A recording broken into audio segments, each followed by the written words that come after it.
Hello everyone, मेरा नाम है डॉक्टर कोमल सिंह चौहान और आज की वीडियो का टॉपिक रहने वाला है थियोरीज ऑफ जस्टिस।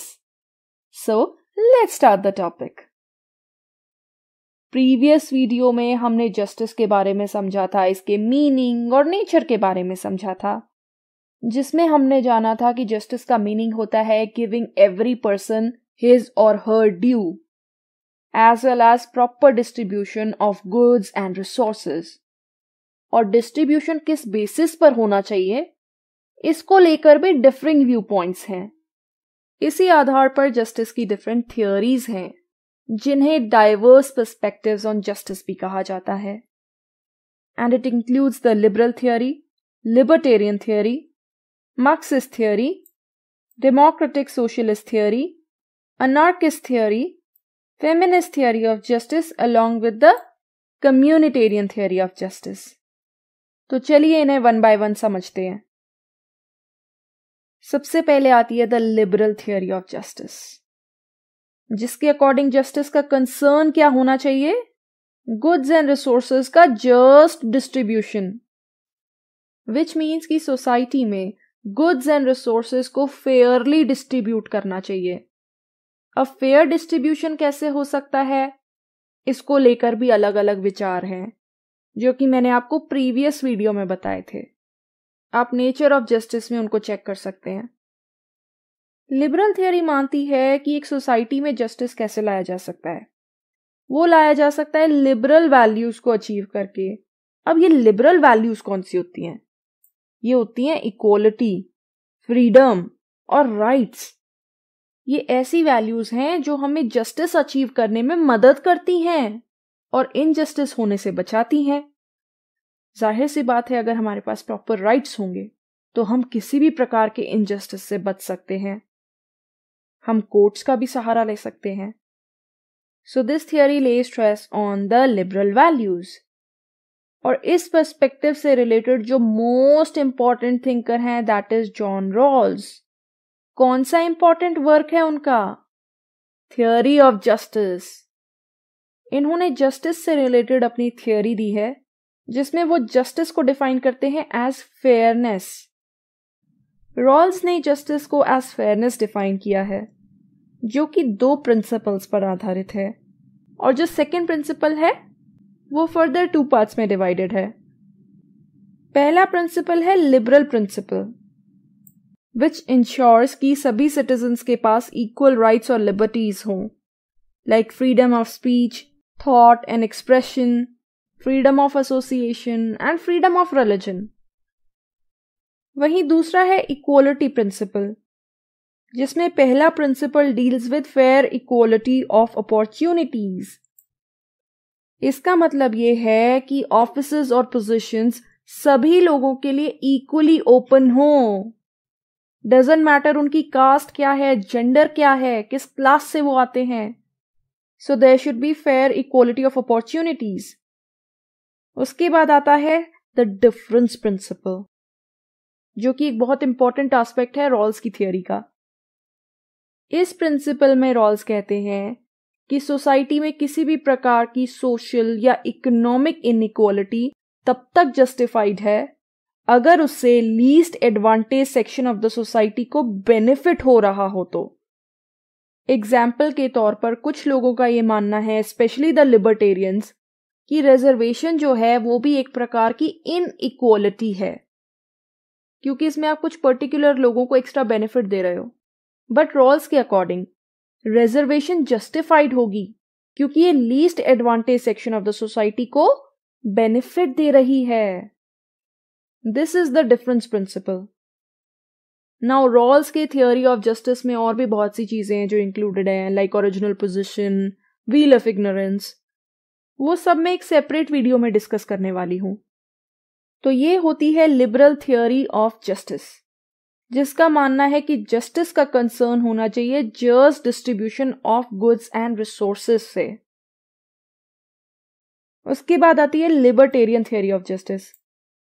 नाउ देखिए, क्योंकि मैं 7 थियोरीज को एक वीडियो में कवर कर रही हूं, मैं बहुत डिटेल में नहीं इनको एक्सप्लेन करने वाली हूं, अदरवाइज तो ये वीडियो बहुत लंबी हो जाएगी।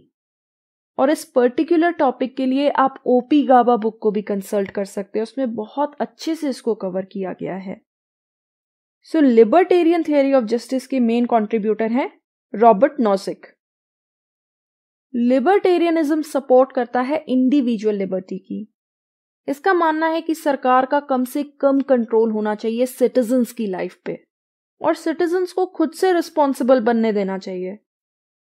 इसके अलावा ये राइट टू प्रॉपर्टी को भी सपोर्ट करता है। इंडिविजुअल जो चाहे वो करे अपनी प्रॉपर्टी के साथ, उसे रखे, उसे डिस्पोज करे। और ये वेलफेयर स्टेट के कॉन्सेप्ट के भी अगेंस्ट है and supports a minimal state, एक ऐसी स्टेट जो मिनिमल फंक्शंस परफॉर्म करे। It's just like the classical liberalism. So जो लिबर्टेरियन थियोरी ऑफ जस्टिस है, it revolves around individual liberty, property and minimal state. और libertarian theory given by Nozick ये मानती है कि एक ऐसा डिस्ट्रीब्यूशन जस्ट है जो कि fair acquisition and voluntary exchange का रिजल्ट है। अब ये क्या है आइए जानते हैं। जहां रॉल्स जस्टिस को एज फेयरनेस डिफाइन करते हैं, नॉजिक जस्टिस को एज इंटाइटलमेंट डिफाइन करते हैं। इंटाइटलमेंट होता है पात्रता। इनकी थियोरी को इंटाइटलमेंट थियोरी ऑफ जस्टिस भी कहा जाता है, जो कि 3 प्रिंसिपल्स पर आधारित है। अगेन इस पर भी मैं एक सेपरेट वीडियो बनाऊंगी, यहां पर बस मैं आपको माइन्यूटली एक्सप्लेन कर रही हूं सब कुछ। पहला प्रिंसिपल है इनिशियल एक्विजिशन का। इसमें वो बता रहे हैं कि एक इंसान प्रॉपर्टी को कैसे ओन करता है। पहला तरीका है इनिशियल एक्विजिशन का। ऐसी रिसोर्सेज जो अब तक किसी के द्वारा ओन नहीं की गई हैं, ऐसी रिसोर्सेज को अगर एक इंडिविजुअल ओन करने लगता है तो वो कहलाएगा इनिशियल एक्विजिशन। तो ये तरीका भी रिसोर्सेज को ओन करने का जस्टिफाइड है, क्योंकि वो ऐसी रिसोर्सेज हैं जो कि पहले किसी के द्वारा भी ओन नहीं की गई हैं। दूसरा आता है प्रिंसिपल वॉलंटरी ट्रांसफर का। इसमें आती है ऐसी प्रॉपर्टी जो एक पर्सन वॉलंटरी ट्रांसफर के थ्रू एक्वायर करता है। वॉलंटरी ट्रांसफर मतलब ऐसा ट्रांसफर जो 2 पार्टीज के कंसेंट से हुआ हो, जो कि इलीगल ना हो। ये गिफ्ट्स की फॉर्म में भी हो सकता है या वॉलंटरी एक्सचेंज की फॉर्म में भी हो सकता है कि मैंने अपनी प्रॉपर्टी आपकी प्रॉपर्टी के साथ एक्सचेंज कर ली। ये हो गया वॉलंटरी ट्रांसफर। तो वॉलंटरी ट्रांसफर के थ्रू जो प्रॉपर्टी आप एक्वायर करते हो वो भी जस्ट है। तीसरा प्रिंसिपल है रेक्टिफिकेशन का। ये एक ऐसा एरिया है जहां पर स्टेट इंटरवीन कर सकती है। कई बार क्या होता है कि जो प्रॉपर्टी होती है वो अनजस्टली एक्वायर हो जाती है। लेट्स से आपकी प्रॉपर्टी पर किसी और ने कब्जा कर लिया है, तो ऐसे केस में स्टेट का इंटरवीन करना बनता है। जो आपके साथ गलत हुआ है उसके लिए स्टेट आपको कॉम्पनसेशन प्रोवाइड कर सकती है as per the principle of rectification. इस प्रिंसिपल का कंसर्न ये होता है कि प्रॉपर्टी से रिलेटेड जो भी इनजस्टिस हुआ है उससे कैसे डील किया जाए, कैसे उस इनजस्टिस को रेक्टिफाई किया जाए। तो ये होते हैं 3 principles of Nozick's theory of justice. Libertarians के लिए जस्टिस का मतलब ये है कि सोसाइटी में इंडिविजुअल लिबर्टी हो, इंडिविजुअल पर किसी भी प्रकार का कोई रिस्ट्रेंट ना हो, वो जो चाहे वो कर सके, सरकार का कम से कम कंट्रोल हो। साथ ही साथ ये प्रॉपर्टी राइट्स को भी सपोर्ट करता है। Now comes the Marxist theory of justice. Now Marxist सबसे पहले तो लिबरल और लिबर्टेरियन थियोरी ऑफ जस्टिस को क्रिटिसाइज करते हैं। उनका मानना है कि ये सोशल इक्वालिटी की इंपॉर्टेंस को इग्नोर करते हैं और ये मानते हैं कि सोशल इक्वालिटी जो है it is closely linked with the idea of justice. Social equality क्या है ये मैंने टाइप्स ऑफ इक्वालिटी वाली वीडियो में बताया है। तो liberals and libertarians are more concerned with the idea of liberty rather than equality as per the Marxist.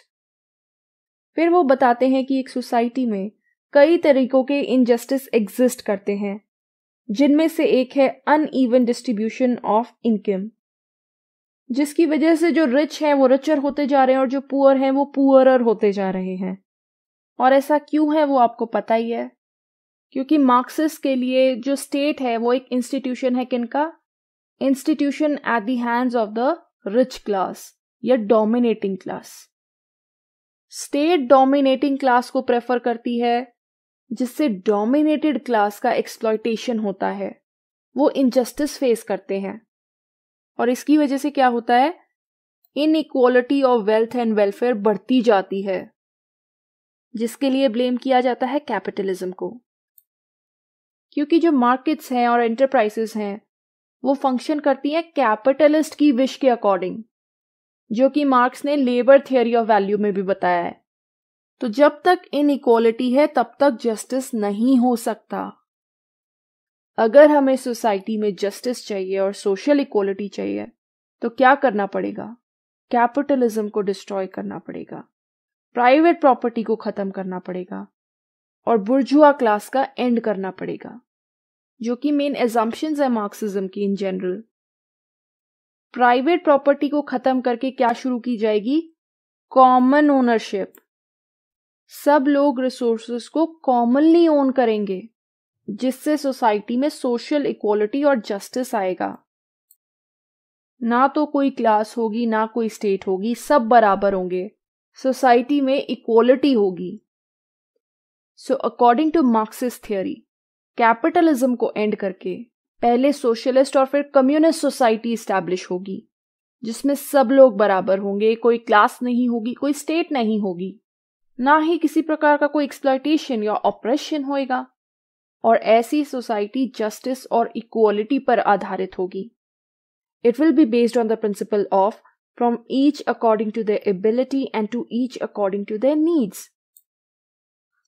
हर किसी से उनकी क्षमता या एबिलिटी के अकॉर्डिंग वर्क लिया जाएगा और उनकी जरूरतों के अकॉर्डिंग उन्हें रिसोर्सेज डिस्ट्रीब्यूट की जाएंगी। ये होगा proper justice according to the Marxist theory. So this is the Marxist theory of justice. The fourth theory or perspective is the democratic socialist theory of justice.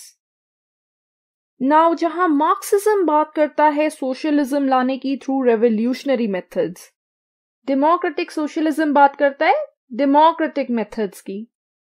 इन्हें एवोल्यूशनरी मेथड्स भी कहा जाता है।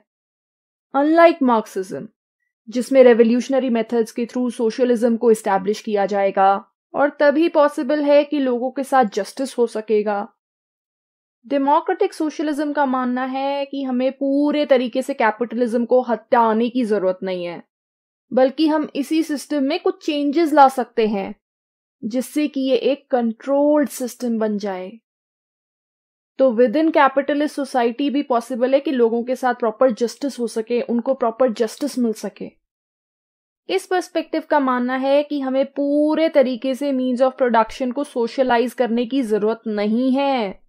State को सारे मीन्स ऑफ प्रोडक्शन अपने हाथ में लेने की जरूरत नहीं है, बल्कि कुछ चुनिंदा सेक्टर्स को स्टेट सोशलाइज कर सकती है, अपने अंडर ले सकती है। जैसे कि state for example heavy industries को पब्लिक सेक्टर का पार्ट बना सकती है, अपने कंट्रोल में ले सकती है। इतना करना ही बहुत है सोशलिज्म के गोल्स को अचीव करने के लिए। तो ये सॉर्ट ऑफ मिक्स्ड इकोनॉमी को सपोर्ट कर रही है। पब्लिक सेक्टर भी एग्जिस्ट करे और प्राइवेट सेक्टर भी एग्जिस्ट करे। इसके अलावा ये बात करती है कि सिर्फ इतना ही बहुत नहीं है कि हम लोगों की बेसिक जरूरतों को पूरा कर दें, जो उनकी रोटी, कपड़ा, मकान की जरूरतें हैं। स्टेट को सिर्फ उन्हीं बेसिक नीड्स पर फोकस नहीं करना चाहिए, बल्कि एक इंसान की मॉरल, इंटेलेक्चुअल और इमोशनल डेवलपमेंट पर भी फोकस करना चाहिए।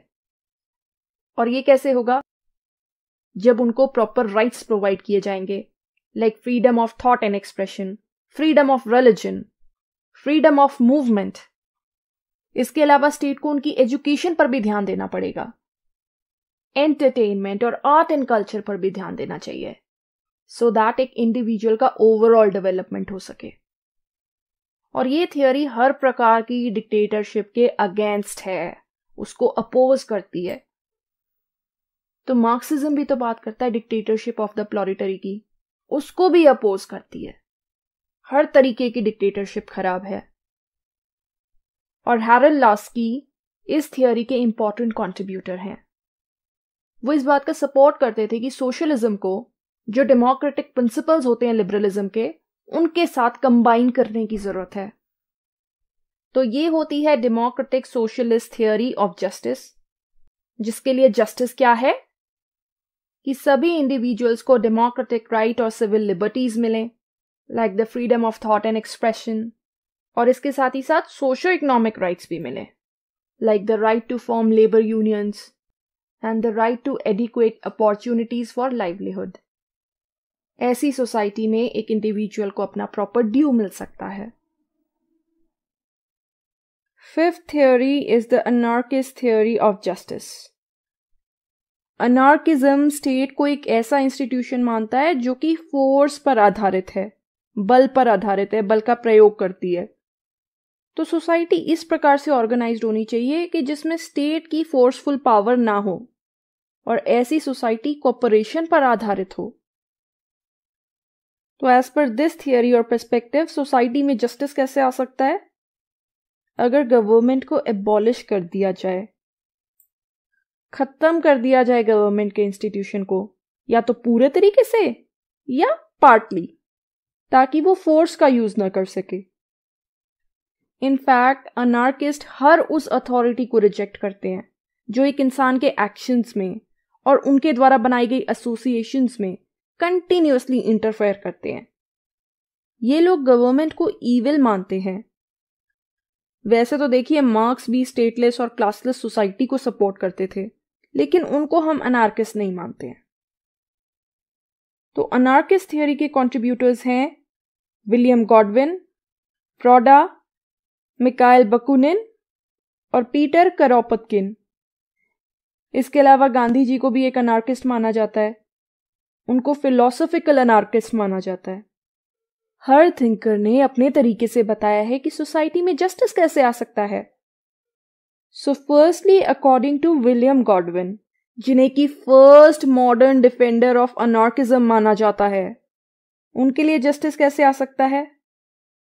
जस्टिस आ सकता है जब एक ऐसी सोसाइटी हो जिसमें छोटे छोटे स्मॉल प्रोड्यूसर्स यूनाइटेड होकर कॉर्पोरेशन में काम करें, बिना स्टेट की हेल्प के। अगर ऐसी सोसाइटी एस्टैब्लिश हो जाती है तो जस्टिस आ जाएगा। उनका मानना था कि जब तक हम पॉलिटिकल इंस्टीट्यूशंस को पूरी तरीके से अबॉलिश नहीं कर देते हैं, खत्म नहीं कर देते हैं, तब तक एक इंसान को उसके सारे राइट्स नहीं मिल सकते, ना ही उसके साथ जस्टिस हो सकता है। फिर आते हैं प्रोडा, जो प्रॉपर्टी के अगेंस्ट थे। प्रॉपर्टी को वो एक थेफ्ट मानते थे। उनका मानना था कि प्रॉपर्टी की वजह से एक इंसान दूसरे इंसान की लाइफ को कंट्रोल कर सकता है। वो म्यूचुअलिज्म को सपोर्ट करते थे, विच मीन्स कि म्यूचुअल तरीके से आपस में सब मिलकर प्रोडक्शन करेंगे, और उस प्रोडक्शन से जो बेनिफिट्स होंगे वो भी उन्हीं लोगों को मिलेंगे। इसके अलावा वो सेंट्रलाइजेशन के भी अगेंस्ट थे। वो कहते थे अथॉरिटी का डिसेंट्रलाइजेशन होना चाहिए। फिर आते हैं मिकाइल बकुनिन, जो कहते थे कि सभी पॉलिटिकल, सोशल और रिलीजियस इंस्टीट्यूशंस को एलिमिनेट कर देना चाहिए, खत्म कर देना चाहिए। Even religious institutions like church, उनके भी वो फेवर में नहीं थे। तो स्टेट की बजाय एक फ्री फेडरेशन होनी चाहिए। किनकी? इंडिपेंडेंट एसोसिएशंस की। काफी सारी एसोसिएशंस हो, लाइक वर्कर्स की अपनी एसोसिएशन हो, लेबरर्स की अपनी एसोसिएशन हो, और ये सब मिलके एक फेडरेशन बनाएं जहां पर सभी लोगों के पास इक्वल राइट्स और प्रिविलेजेस हों। That is justice. फिर आते हैं गांधी जी, वो भी स्टेट के अगेंस्ट थे। वो कहते थे स्टेट जो है वो एक ऐसा इंस्टीट्यूशन है जो फोर्स पर आधारित है, वायलेंस को सपोर्ट करता है। इसलिए वो भी स्टेट के कॉन्सेप्ट के अगेंस्ट थे, और वो भी स्टेटलेस सोसाइटी को सपोर्ट करते थे। उनका एक अपना ही कॉन्सेप्ट था स्टेट का, जो कि मैंने गांधीयन थियोरी ऑफ स्टेट वाली वीडियो में बताया है। So all in all, anarchist theory of justice क्या मानती है? ये कहती है कि स्टेट पावर को रिड्यूस कर देना चाहिए। इसका मानना है कि प्राइवेट प्रॉपर्टी को भी अबॉलिश कर देना चाहिए, क्योंकि ये मानते थे that private property leads to exploitation. तो अनार्किस्ट थियोरी के अकॉर्डिंग जस्टिस क्या हुआ? जहां सोसाइटी के सभी मेंबर्स साथ में रहेंगे, एक साथ काम करेंगे और काम करके जो भी उन्हें रिजल्ट मिलेगा उसे वो अपने आप में डिस्ट्रीब्यूट कर लेंगे properly without the help of state. ये होता है anarchist theory of justice. Next is the feminist theory of justice. This is more of a perspective than theory. Feminist theory specifically women के लिए, महिलाओं के लिए जस्टिस सपोर्ट करती हैं, क्योंकि उनका मानना है कि विमेन को बहुत लंबे समय से डिप्रीव किया गया है। किस चीज से? प्रॉपर स्टेटस और अपॉर्चुनिटीज से। उनको वो अपॉर्चुनिटीज नहीं मिली जो वो डिजर्व करती थी। सोसाइटी में हमेशा एक इंफीरियर स्टेटस मिला है इन कंपैरिजन टू मेन, और इसीलिए विमेन को उनका प्रॉपर ड्यू मिलना चाहिए जो वो डिजर्व करती हैं। This is the feminist theory और पर्सपेक्टिव ऑफ जस्टिस। और जैसा कि आपको पता ही है कि फेमिनिज्म क्या मानता है, ये मानता है कि विमेन एक डिसएडवांटेज पोजीशन पर रही हैं। जो मैं हमेशा बात करती हूँ कि disadvantage section of the society, उसमें महिलाएं भी आती हैं, क्योंकि मेन के मुकाबले हमेशा विमेन को एक डिसएडवांटेज मिली है। और ये सिर्फ उनके नेचुरल या बायोलॉजिकल डिफरेंसेस की वजह से नहीं है, ये सोशल डिफरेंसेस की वजह से भी है। सोसाइटी ने डिस्क्रिमिनेशन किया है बिटवीन मेन एंड विमेन। उनको एक इंफीरियर स्टेटस या दर्जा मिला है सोसाइटी में, और इसी स्टेटस को दोबारा से रिव्यू करने की जरूरत है ताकि वो सोसाइटी में इक्वल पोजीशन पर आ सकें। इस व्यू पॉइंट के सपोर्टर हैं मैरी वुलस्टोनक्राफ्ट, इसके अलावा ओलंपिया डी गाउज और बेटी फ्राइडन। तो फेमिनिस्ट थियोरी इक्वल राइट्स तो डिमांड करती है, बट इसको लेके दो सेपरेट व्यू पॉइंट्स हैं। पहला व्यू पॉइंट ये कहता है कि मेन एंड विमेन के बीच में कोई डिफरेंस नहीं है in regards to their capabilities. दोनों में सेम क्षमता है, सेम कैपेबिलिटी है। जैसा मेन कर सकते हैं वैसा विमेन कर सकती हैं, तो दोनों को इक्वल राइट्स देने की जरूरत है। ऐसा नहीं है कि विमेन को कोई स्पेशल राइट दिया जाए। दूसरा पर्सपेक्टिव ये मानता है, या व्यू पॉइंट ये मानता है, that women are different from men. Biological differences हैं दोनों के बीच में, साथ ही साथ कल्चरल और सोशल डिफरेंसेस भी हैं। ये व्यू पॉइंट मानता है that men are physically stronger than women, तो इसीलिए विमेन को ऐसी अपॉर्चुनिटीज प्रोवाइड की जाए जिनसे उनका डेवलपमेंट हो सके, और जो विमेन की क्षमता है या कैपेबिलिटी है उसके अकॉर्डिंग उन्हें इक्वल राइट्स मिलें। इसका मतलब ये है कि जहां पर जरूरत पड़ती है वहां पर विमेन को स्पेशल बेनिफिट्स देने चाहिए, जैसे कि कंसेशंस और रिजर्वेशन। अगर पॉलिटिक्स में रिप्रेजेंटेशन बहुत कम है महिलाओं का, तो आप उन्हें रिजर्वेशन दे सकते हैं, जिससे जिन महिलाओं में कैपेबिलिटी है, जिनमें क्षमता है एक अच्छा पॉलिटिशियन बनने की, वो आगे आए। तो ये जो व्यू पॉइंट है ये पॉजिटिव डिस्क्रिमिनेशन को सपोर्ट करता है। ये क्या होता है ये मैं कई बार एक्सप्लेन कर चुकी हूं। इसे अफर्मेटिव एक्शन भी बोलते हैं। विमेन को मैटरनिटी बेनिफिट्स मिले, चिल्ड्रन की कस्टडी भी मिले, या उन्हें जॉब्स में एंड अदर स्फेयर्स में रिजर्वेशन मिले, ताकि उन्हें वो ड्यू मिल सके जिससे उन्हें डिप्राइव किया गया है इतने सालों से। तो ये होता है फेमिनिस्ट थियोरी और पर्सपेक्टिव ऑफ जस्टिस, जिसके अकॉर्डिंग जस्टिस क्या है कि विमेन का ओवरऑल डेवलपमेंट सिक्योर करना, टू इंश्योर कि विमेन का ओवरऑल डेवलपमेंट हो, उनको उनका ड्यू मिले सोसाइटी में, और पॉलिटिकल और इकोनॉमिक पावर में भी प्रॉपर शेयर मिले, सो दैट उनका वेलफेयर हो, उनका स्टेटस में इंप्रूवमेंट हो और उन्हें प्रॉपर अपॉर्चुनिटीज मिल सके। Last but not the least is the communitarian theory of justice. Hindi में कम्युनिटेरियनिज्म को कहते हैं समुदायवाद। ये बेसिकली इंडिविजुअल से ज्यादा इंपॉर्टेंस देती है कम्युनिटी को, तभी तो इसे समुदायवाद कहा जाता है। कम्युनिटी पर फोकस करती है, और इसका मानना है कि इंडिविजुअल के बीच में और उसकी कम्युनिटी के बीच में एक रिलेशन होता है। एक इंसान की पर्सनैलिटी उसकी कम्युनिटी से ही प्रभावित होती है। सबसे पहले तो ये लिबरलिज्म को क्रिटिसाइज करते हैं। वाई? क्योंकि लिबरल थियरीज जो हैं वो कम्युनिटी के बारे में बात नहीं करती, कम्युनिटी की इंपॉर्टेंस के बारे में बात नहीं करती हैं। इंस्टेड वो किसके बारे में बात करती हैं, वो तो इंडिविजुअल को इंपॉर्टेंस देती हैं, अलॉन्ग विद जो एक इंडिविजुअल के सेल्फिश गोल्स होते हैं। लेकिन कम्युनिटेरियंस तो ये मानते हैं कि एक इंडिविजुअल अपने गोल्स को एक कम्युनिटी के अंदर ही रियलाइज कर सकता है। एक पर्सन की जो इच्छाएं हैं, जो उसके एम्बिशंस हैं, वो कम्युनिटी के अंदर ही पूरे हो सकते हैं, कम्युनिटी से अलग रहकर नहीं। इसीलिए ये कॉन्सेप्ट देते हैं सिचुएटेड सेल्फ का, जिसका मानना है कि एक इंसान हमेशा कम्युनिटी का मेंबर पहले होता है और उसकी जो पर्सनैलिटी है उसको शेप करने में कम्युनिटी एक इम्पॉर्टेंट रोल प्ले करती है। एक कम्युनिटी के जैसे बिलीव्स होंगे, वैल्यूज होंगे, आइडियाज होंगे, वो हमेशा इंडिविजुअल को इन्फ्लुएंस करेंगे। This is the concept of situated self against the liberal concept of isolated self, जो लिबरल्स ने कॉन्सेप्ट दिया है आइसोलेटेड सेल्फ का, विच बिलीव्स कि एक इंसान रैशनल है, उसे पता है उसके लिए क्या सही है क्या गलत है, इसलिए वो खुद ही ये डिसाइड करेगा कि उसे लाइफ में क्या करना है क्या नहीं करना है।